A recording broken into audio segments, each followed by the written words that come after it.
জুলাই গণঅভ্যুত্থানে সংঘটিত মানবতা বিরোধী অপরাধ মামলায় ক্ষমতাচ্যুত সাবেক প্রধানমন্ত্রী শেখ হাসিনার বিরুদ্ধে আনুষ্ঠানিক অভিযোগ গঠনের বিষয়ে দ্বিতীয় দিনের মতো শুনানি শুরু হয়েছে আজকে।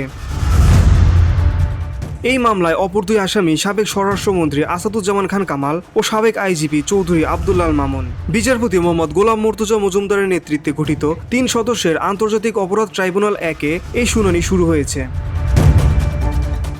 এর আগে গত ১ জুলাই এই মামলায় প্রথম দিনের অভিযোগ গঠনের শুনানি সরাসরি সম্প্রচার করা হয় টেলিভিশন ও সামাজিক যোগাযোগ মাধ্যমে। সেই দিন রাষ্ট্রপক্ষের শুনানি করলেও আসামি পক্ষ করেনি। সে অনুযায়ী সোমবার আসামি পক্ষের শুনানির কথা রয়েছে।